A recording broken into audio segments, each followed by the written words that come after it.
Chaguchut, Lum Kokamal, we Kokamal, Tell Longa Chagucho, Del Garamam, Telequanga Telepu,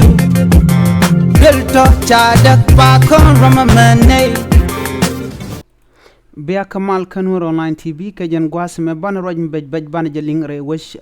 Kenya, Keka Nairobi, Kariak Machora Lat, take a day ni Kenya, Tichilure Renial, Guad Michirenialian Chapantin, Neme Jandana Balinga Jan Guasme.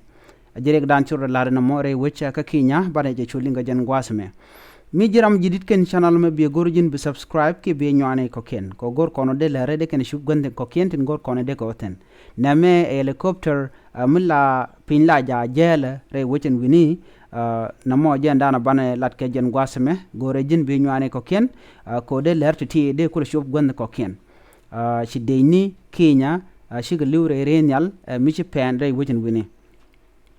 Shala do te kering mishituo ka deini Kenya kan deini shala do shika pen karenial guad mejel ken wedian karenial en shal ke helicopter rewe Kalamu County ka jeilat shala do guasen warienial lien yaktin a guad metie ka tugir ke mishal ke Indian Ocean a tugir guad danen tie ka pewtungwan en guad mi jen guad dan warienial lien we yaktin ke wariek we tokten on guasme chala do me jel kamo chire nyal cho yakan tong mi ki Indian Ocean chala do ken de ni tin chilu ke de njen kon tin chi ye ken chi getes nien chala do ken pain ken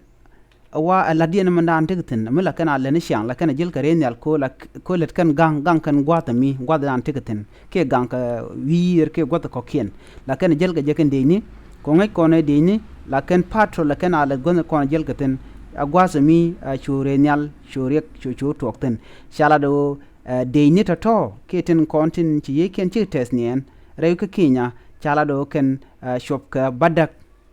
shala do ken dial en bonomo en bon de ni no mo ke li o wachi yede ci tesnien ke ci ke ri har kan dial ken de ni kontre ri nyala mo kan dial wa shop kan badak ken dang badak jel ka kel ka kwarien kel wa chure nyala mo cho pen ka shu liu kan dang badak dial re nyala mo kwa kamana to go re nyala nguna ka mo ke ngum pen ka ja kare ga me to ka shanka wal badak ka pai bangwan ron kina daro wi de jandaro wi de diok alapan ka jelat shanka wal badak ka pai bangwan ron kina daro wi de jandaro wi de diok re wi ka Kenya ajan gwada danan to re ka mo ajan to ko ten chala do kwa kamen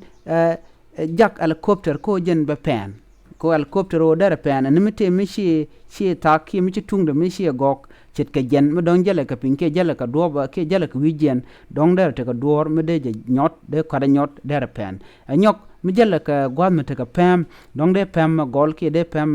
ka da ke de nyot de ri nyala mo dara te ka rek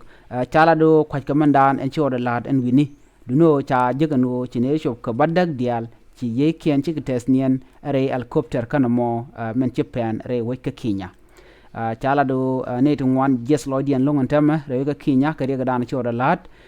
ko tidial kenyen kos chawe na me teram ngaje man tok duno na da tin tama gor kon duo banana tok ka mo ko je ke gor jen go ba ngaj ka tok ring mutere ci togo ma jagre nyal ko be yako ke re nyal na da jel ga jene won dera o chire nyal je tie ka pin ka wijen ke dera gwad mate ka pem en mi chire mo jo tok tano ajen anda ande yen linga jen gwas mo chire mo je tore we ka Kenya mi jiram jedit ken channel me be gorjin be nyane ko ken ko gor kono de lare de kana wo gwanden ko ken no kono de ko ten gore be nyane ko ken ko ba lere ba ga chwalenga ka tungne tinal ka chuje paru jo jin be subscribe ke bi jen nyakane ko ken be ataka mal bye bye